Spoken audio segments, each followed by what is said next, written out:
Esimeses maailmasõjas langeb osa esimese polgu meestest Muhu kaitsmisel sakslaste kätte sõjavangi. See juhtub 1917. aasta oktoobris.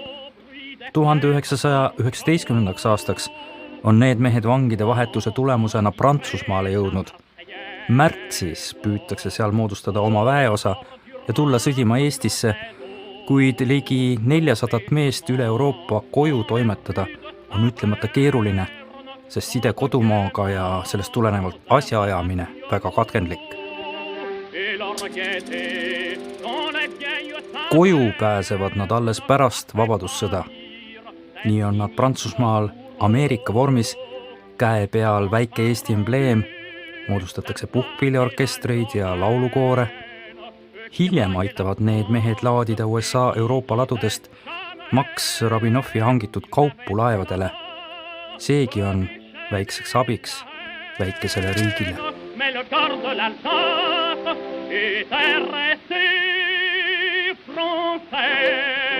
Eesti on pisike, aga vabadussõja seisukohalt tohutu suur. Vahemaad on tohutu suured ja üksused paiknevad kusagil maastikel.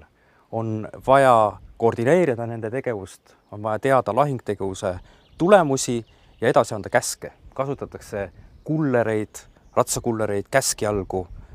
Siis on võimalus veel telegraaf, aga selle kvaliteet on vilets. Telefon, isegi Laidoneril tuleb seista telefoni järjekorras. Ja eriside tuleb alles hiljem, telefoni eriside. Niisiis on vabadussõda üks suur improvisatsioon ja kõik sõltub ikkagi lihtsalt ühest traadiupist. Meil on vaja positsioon ühe juurest, viia positsioon 2 juurde, traatside.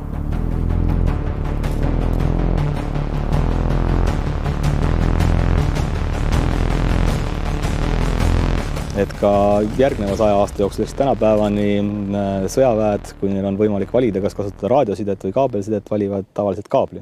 Sellepärast, et seda, mis liigub kaablis, on märksa keerulisem vaenlastel vahelt võtta.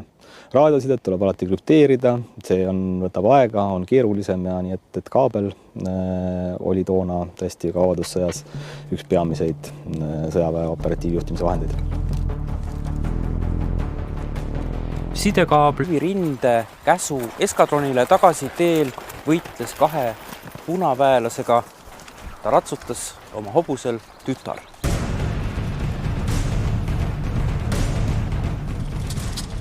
Märtsikuu alguses oli punavägi hakanud peale tungima lõunarindel. Valutatakse Petseri ja Räpina. Läti punased kütid jõuavad välja Rõugeni. Eestlased asuvad kuu keskel pealetungile. 20. märtsil toimub lahing Munamäe juures. Vaenlasel õnnestub katkestada rahvaväe üksuste vaheline side. Reamees Peeter Ronk võtab sidepidamise enda peale. Tal tuleb ratsutada kuulirahe all, kuid öö jooksul õnnestub tal 2 korral viia käsk punaste alast läbi omade kaugemal olevale üksusele. Munamäe lahinguga hoitakse ära punaste edasiliikumine Võrule. Peeter Ronk oli üks sõduri vormis vabadussõjas võidelnud naistest. Tegelikult Anna-Marie Vares, hiljem abielludes Kukk. 18-aastasena läks ta noore talutüdrukuna koos sõbranna Hilda Meltsiga sõtta. Ta määrati esimesse ratsapolku sidekomandosse. Vabadusristi saab lisaks Anna-Maria Kukele veel üks eestlanna, Salme Bergmann. Tema oli rindel sanitarina. Kokku võis püssi all olla ehk 20 naist. Üks neist oli vabatahtlikuna sõdinud soomlanna, kes oli lausa kuulipildur. Alastaja õdedena tegutsesid eestlannade kõrval ka taanlannad. Ka neist mõnegi teeneid hinnati Vabadusristiga. Kuid võitlemisest rindel oli märksa suurem naiste panus tagalas. See, mida ei saavutatud lahingutes, see saavutati tagalas. Naised tõusid ametitesse, mis enne sõda oleks mõeldamatud olnud. Neist said õpetajad, vabatahtliku töö vedajad, organisaatorid. üheks osaks selles töös oli sõdurite motivatsiooni hoidmine kirjadega. Et neid kirju jõuaks rindele rohkesti, oli sõduritele kirja saatmine Margita ehk Prii.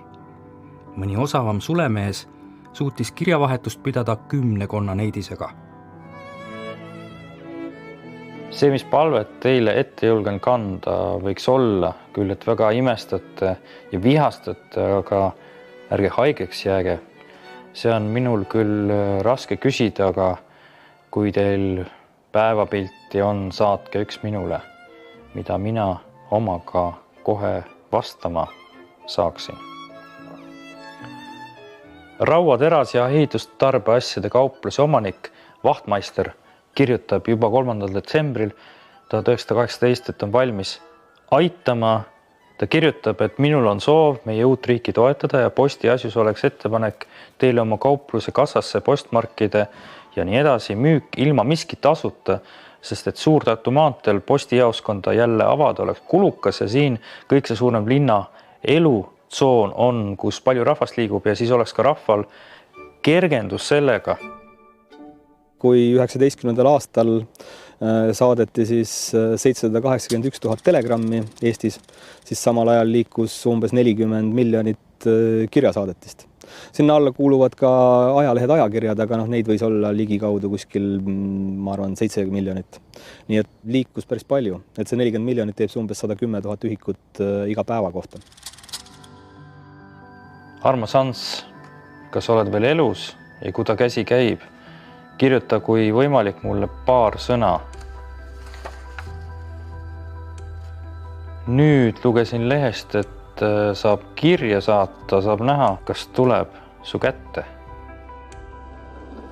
Postiühenduse kiirus sõltus raudteest, aga seda ainult Eesti-siseselt. Eestist väljapoole ei olnud raudteel mitte mingisugust postivedu, ei olnud üldse raudteeühendust Eestist väljaspoole, sest ümberringi olid kas ühel pool meri või teisel pool vaenlased. Pärast sõda, kui oli Tartu rahu sõlmitud ja uudised selle kohta ja dokumendid selle kohta pidid hästi kiiresti välismaale jõudma, nii Eesti esindustesse kui ka saadetuna meie liitlasriikide valitsustele, siis ei saanud post liikuda isegi ka meritsi laevadel, sest erakordselt külma talve tõttu oli Soome laht kinni külmunud. Siis saadeti sõjaväelennukiga Soome post ja sellest lennust sai algus Eesti õhupost. Sõja ajal kirju ka loeti kusagil mingis asutuses? Sa mõtled tsensuuri? No tsensuur või siis kontroll, et mida näiteks sõdurid kirjutavad kodustele? Jah, see toimis, et selline postitsensuur oli tegelikult sõja ajal tavapärane kogu maailmas, et see ei olnud midagi vabadussõjale eriomast, et näiteks ütleme Inglismaal oli see võimaldanud väga efektiivselt maha võtta kogu sakslaste luurevõrgu, mis siis nende saarel oli juba sõja päris algusfaasis. Trükitoodete sõjakontroll toimis ka Eestis, et nendest pea 100 000 kirjast päevas suudeti kindlasti läbi vaadata vaid väga-väga tühine osa, aga ometi andis see siis olulist infot, ütleme, väeosade meelsuse kohta ja võimalikult ka siis muud vastuluurealaselt olulist infot, et juhul, kui seal oleks keegi üritanud kirja teel mingisugust infot vaenlasele saata, et oleks võinud seda niimoodi avastada.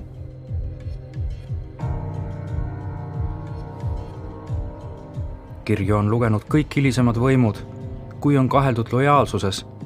Ajaloolane Valdur Raudvassar oli 7 aastat Nõukogude vangilaagris Eesti Vabariiki lubavate lendlehtede levitamise eest.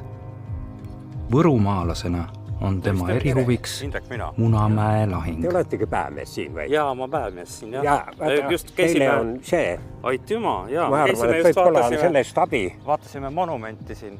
Ega see lahinguväli eriti suur ei olnudki. See oli niisugune kolmnurkne ala. Siit algas Haan ja mõisa juurest ja siis hakati venelasi tõrjuma tagasi sinna poole, kus nad tulnud olid lõuna poole. Kui tihti siia üles tuleb ronida? Ei, mul nüüd viimasel ajal väga harva. Vanasti oli küll niimoodi, et pea iga päev. Aga kui kaua siin on olnud sinimustvalge lipp? Haanja lahingu ajal, Punamäe lahingu ajal vist pandi ta esimene kord sellesse torni. Aga mingi torn siis ikkagi oli siin? Oli. Esimese torni ehitasid siin Vene sõdurid 1812, kui kardeti, et üle Riia tuleb Napoleoni see kõrvalvägi siia, et Peterburi peale minna. Siis tehti igale poole vaatetorne, et jälgida, kuna prantslased tulevad. Kõrgele heisatud lippe on sidepidamiseks kasutatud aegade algusest. Kelle lipp lehvib kõrgel, selle oma on maa, kuid uue rolli said tornid raadiolainete ajastul. Sõltuvalt saatjate võimsusest ja torni kõrgusest suudeti teateid saata tuhandete kilomeetrite kaugusele ja nii kujundada endale kasulikku infovälja.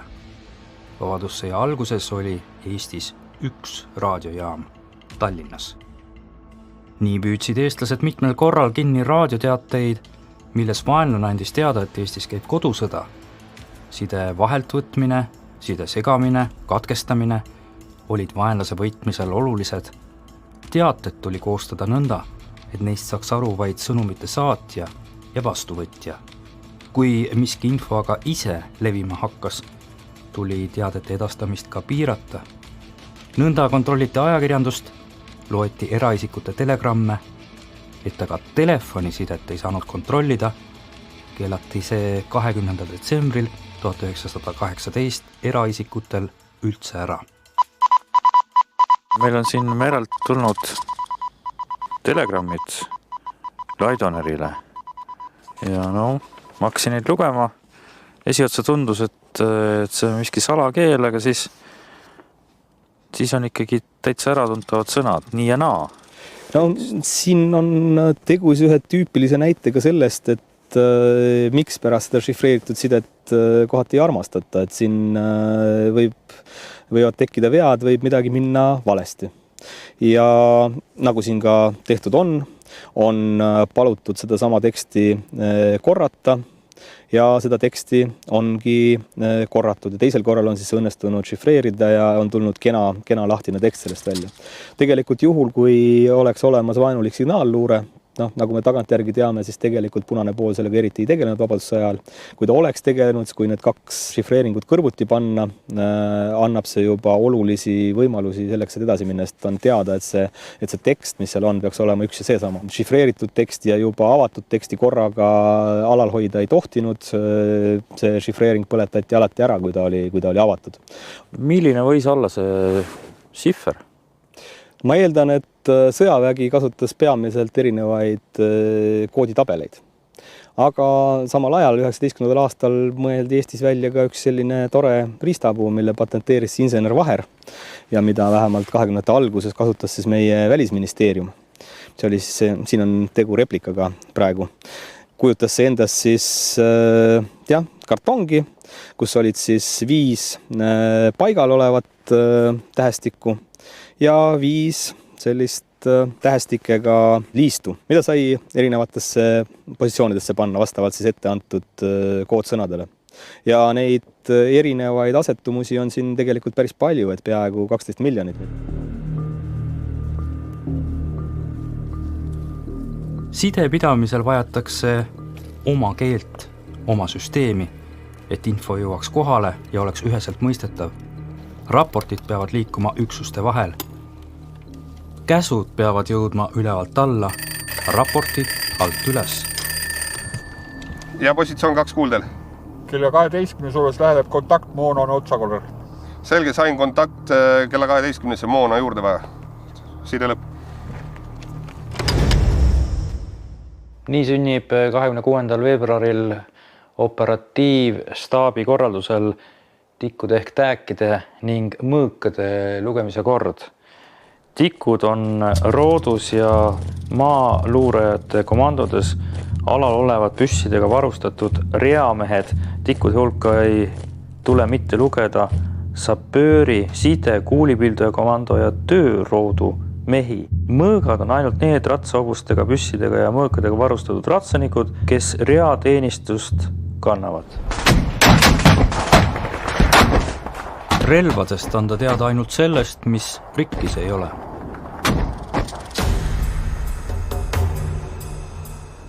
Üksused peavad andma väejuhatusele aru ammendavalt ja selgelt. Samamoodi peab olema ka käsk ülevalt mõistetav. Nii tänapäeval kui 100 aasta eest. Tähelepanu, alustan käsuga. Punkt 1, olukord. Vastase jõud. Vastane ootab siis meie rünnakut põhja suunast, kuid kaitstakse ka lõuna külge. Kadettide ettevalmistamisel, ohvitseriks saamisel on käsuõppel oluline osa ja see keskkond tagab siis selle, et hiljem reaalselt üksustes sõdurid juhtides ohvitser on valmis käske sujuvalt andma loogilises järjekorras, ta teab, kus on seal võimalikud karid ja sellised täpsustavad küsimused, mis alati alluvatel tekivad. Ja siinsed õppekeskkonnad püüavad siis neid olukordi ette näha ja matkida, et paremini kadetti ette valmistada. Mis on käsk? No, klassikaline definitsioon ütleb, et käsk on ülema tahteväljendus sõnas, kirjas või märgu andes.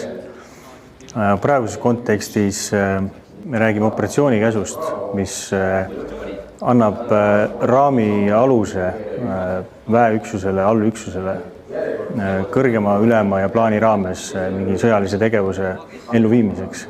Et see ei ole mingi lühikene käsk, et tõsta üks kott ühest hunnikust teise või olla vait või marssida ühte jalga, aga see on pikem plaan, pikem aja ja suurema maala raames üksuse koosseisus, kus me räägime võib-olla 10 kuni 1000 mehest. See kompanii, kes valutas 3, liigub tulepositsioonile toog 1 ja tema eesmärk siis on toetada teise kompanii rünnakut siin.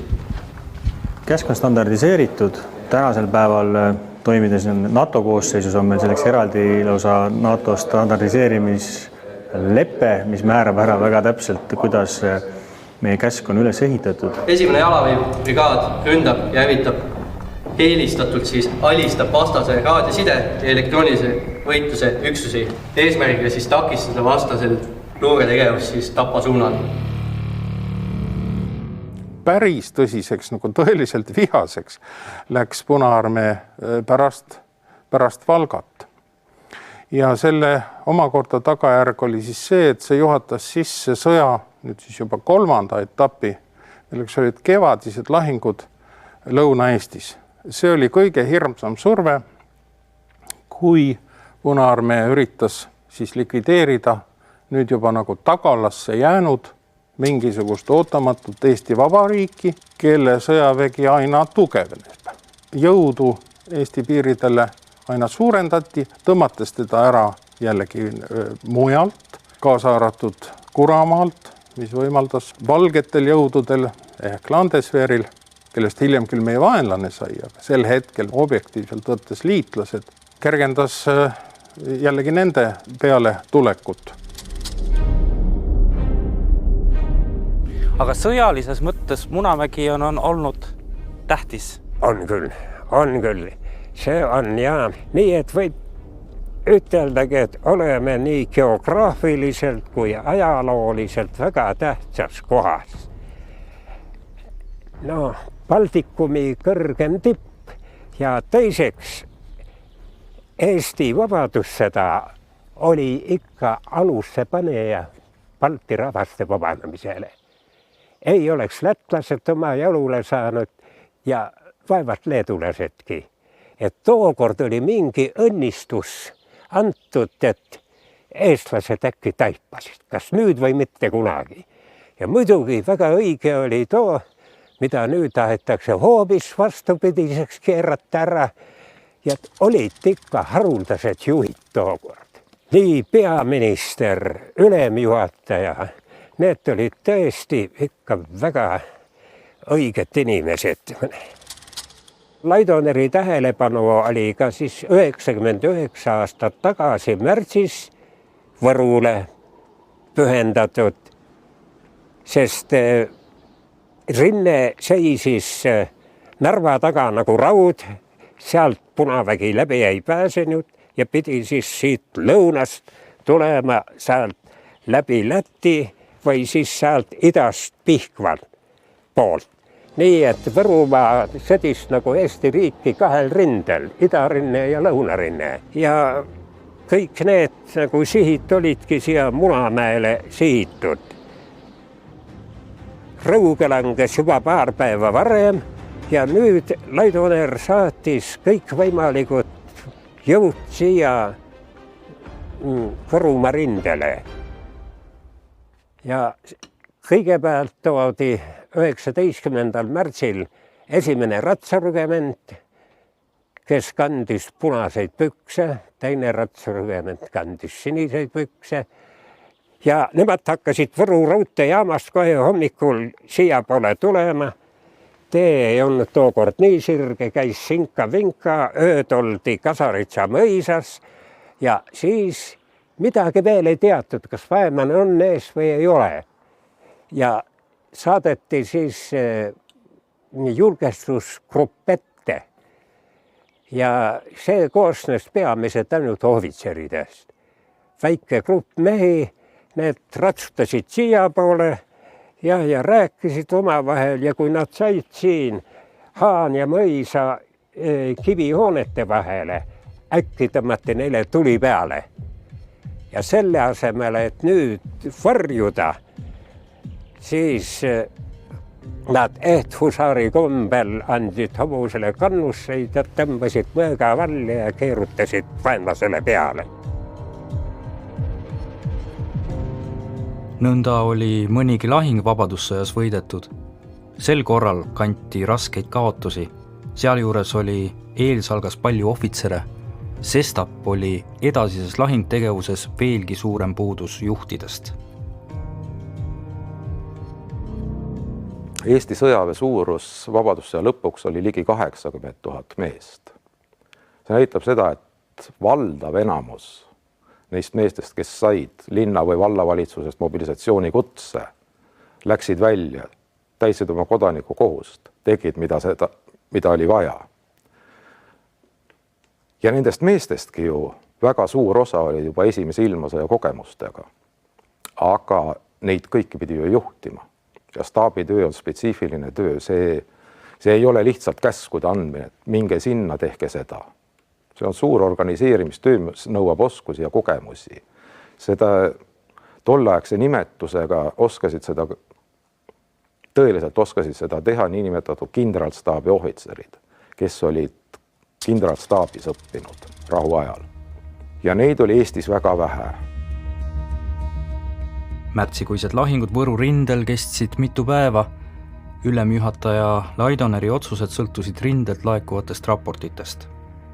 Märtsist säilinud dokumendis on näha, kuidas staabiülem Soots tuletab ülemjuhataja käsul kapten Mutile meelde, et kindralstaap ootab vaenlase kohta teateid 2 korda päevas. Paraku peab ta sedasama meelde tuletama veel mitmel korral ja eri ülemustele. Vahel on mehed süüdi, vahel keerulised olud. Otsustavate lahingute ajal puudus Laidoneril 2. diviisi ülema Puskariga side mitu päeva, kuni see lõpuks Tartus telefoni juurde pääses. Kuigi käsu iga päev aru anda mittetäitmine oli karistatav sõjakohtuga, seda ka Laidoner toonitas, jäävad ülemused paigale. Kuna Eestis vabadussõda oli selline sõda, mis tekkis nullist, kus mingi keskset planeerimine ju kõik tekkis nullist nii-öelda, siis on väga raske kujutada, et olid mingid sõjaplaanid või kavad üleüldse, et kindlasti seda improviseerimist oli kujutlematult isegi rohkem. Laidoner lahendas, ütleme, ülemjuhatajana selle probleemi. Ta ei saanud kõigega kursis olla. Ta sai seda väga hästi aru, et tema käsud, korraldused ja talle tulnud ettekanded tulevad tahes-tahtmata hilinemisega. Laidoner ei seganud tihti ka päris suurte pealetungi selliste operatsioonidega ise tegelikult vahele, vaid ta oli küll informeeritud sellest, aga käskis käituda täpselt nii, nagu rinde olukord ette näeb. Eeldatav asjetk 1. detsember kell 8.00.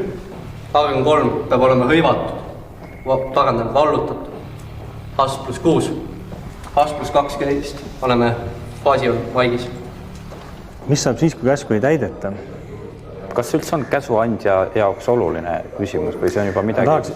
Ma tahaksin öelda, et siis ei saa midagi. Siis on kõik korras, kui käsku ei täideta. Oluline mõista ülema tahet, ülema kavatsust ja see on vaja täita. Käsk võib olla isegi täitmatu selle juures. Ehk ülem ei näe ja tea ka ette täpselt, kuidas lahing hakkab kulgema, millised on lahinguvälja palged ja erinevad mõjutused, mis selle operatsiooni kulgu muudavad. Ja seetõttu meie käsk on üles ehitatud alati sellised, et me lisaks ülesandele sõnastame ära ka eesmärgi. Et olukorras, kus juhtimine katkeb, side ja juhtimine on häiritud, siis on võimalik selles olukorras alluval võtta ise parimad otsused vastu. Ülema kavatsus, laiendatud eesmärk, vastase elektroonilise võitluse üksuse varustuse kätte saamine või hävitamine. Võtmeülesanded, vallutada objekt Argon 3, Neon 3, eesmärgiga tagada hargnemise võimalus rünnaku jätkumiseks objekt kullale. Ehk siis, kui me neid kätte ei saa, siis ei saa me koldi ka rünnata. Sõdimine Eestist väljaspool ei meeldinud ka eestlastele. Nemad pidasid tol hetkel ikkagi oma sõda ja väejuhatus pidas ikkagi teist sõda.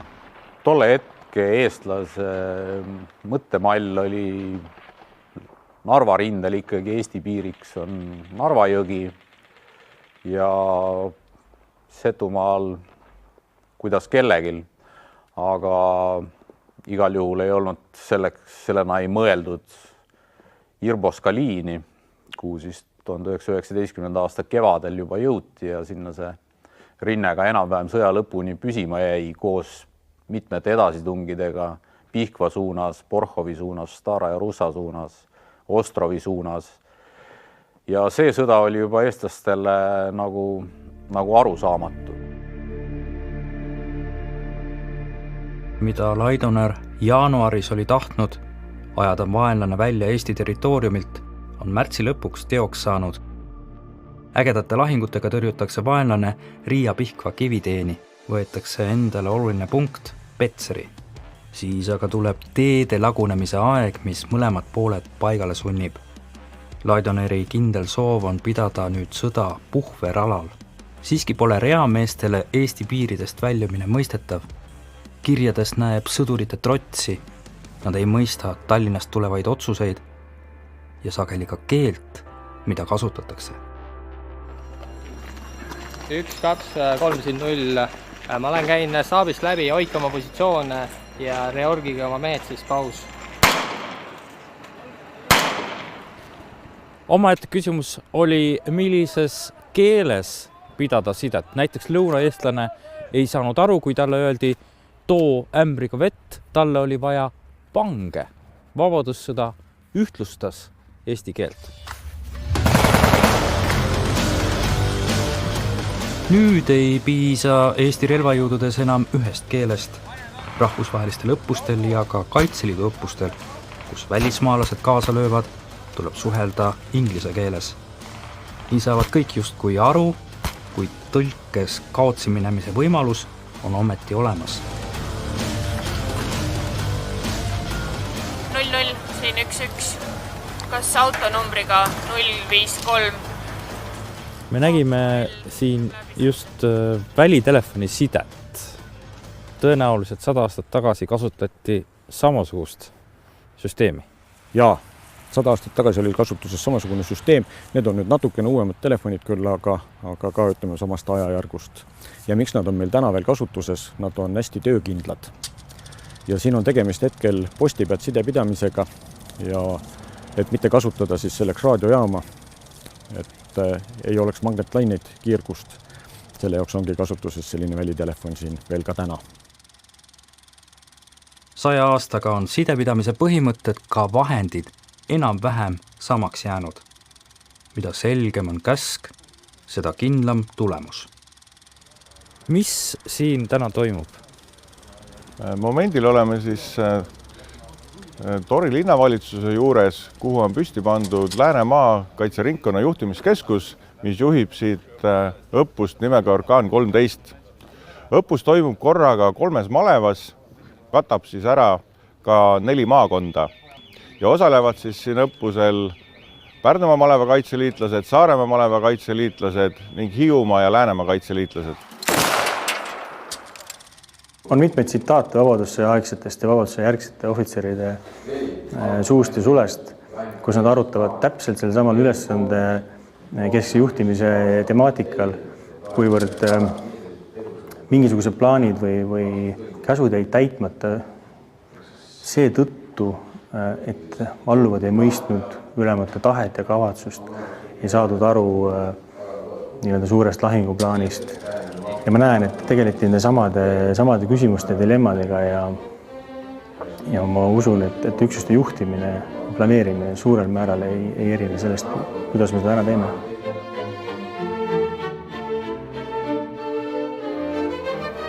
Kui side katkeb, tuleb kasutada alternatiivsidet. Suure tõenäosusega seda sidet meil siin operatsiooni alal ei ole, kuna siin on EV-üksused. Kas sul selle traatside kohta on nagu mingisugune plaan? Kes sul tegeleb seda, kuidas see välja kuidas see traatside vedamine käib, kes kellele veab ja nii, et ma kujutan ette, kui see maastikku hakkad koha peal otsustama seda, ma ei tea, ma küll ei saaks hakkama. Üks vend lähebki kaablirull seljas rünnakule või kuidas?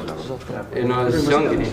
Rühma sidemes, kes taga ongi, lohistab seda ega. Rühma side? Või mingi siuke vimps, kes seal nagu ei peaks nii ei olema. Igades rühma siseselt kavatsen selle side laiali vedada. Kuidas on häälega, kõva häälega? Siin on häälekasutusega on jällegi 2 nii-öelda võimalust, oluline dilemma, et ühest küljest lahinguvälja müra, sõdurite väsimus, muu taust tihtipeale tingib selle, et käsku tuleb anda kõva selge häälega, et lihtsalt saavutada see tähelepanu ja olla kuuldav. Teisest küljest üks oluline lahinguvälja põhimõte on varjatus, moondatus, mille oluline komponent on vähene müra, et me käsu andmine ise ei tohiks tekitada suurt müra. Tihtipeale on vaja just käsku anda väga vaikselt, väga pimedas, selleks, et mitte paljastada seda käsugruppi, kes seda plaani parasjagu arutab.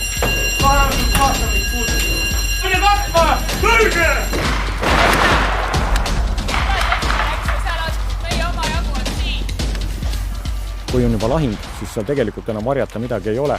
Niikuinii lastakse, on teada, kus positsioonid on ja kus võitlejad on. Siis seal iga võitleja karjub selle ülema käsu edasi, käsu häälega, et kõrval võitleja kuuleks ja niimoodi iga võitleja dubleerib seda käsku, et see käsk jõuaks viimase võitlejani välja. Sest kui on lahingumüra on taustal, siis kui ainult ülem kamandab, see ei jõua kõikidele sõduritele. Kilo Roome 1, siin Kilo Roome 1 kuldad. Lõunarindelt saadi aprilli alguses rõõmustavaid raporteid. Petseri ja Orava vallutamine on oluline märk Eesti rahvaväele. Suurim kaotus oli 117 haigestunut. Mehed külmetasid, kuna polnud saapaid ja sooja riideid. Hiukattega tuleb varustada ligi 60 000 meest. Sineleid on jagatud neile sõja alguses, et sinelitest puudus oli, siis korraldati sunni võtmine jaanuaris 1919. Pea 4 kuud sõjaväljal olevad sinelid on nii puruks, et rahvavägi näeb välja nagu Vene enamlaste salk.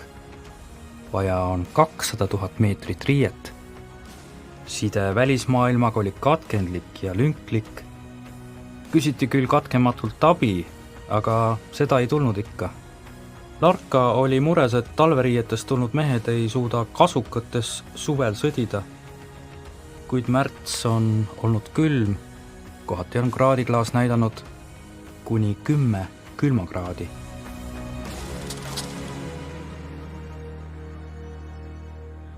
Üsna karge ilm, ikkagi juba talveaeg, lumi on maas. Et kuidas ennast kaitsta külma eest? Kindlasti peavad olema soojad jalad, sest oma kogemusest on öelda, kui hakkavad varbad ja jalad külmetama, siis hakkab kogu keha külmetama.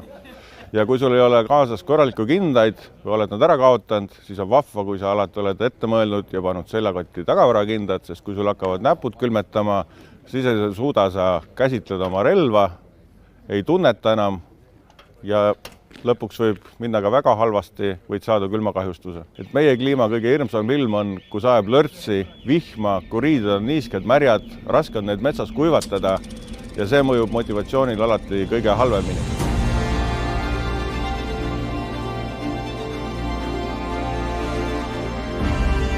Ning sama kindlalt kui meestele riideid on vaja sõjaväljalt traati. Kui seda ei anta, võib juhtuda nii nagu sõja alguses.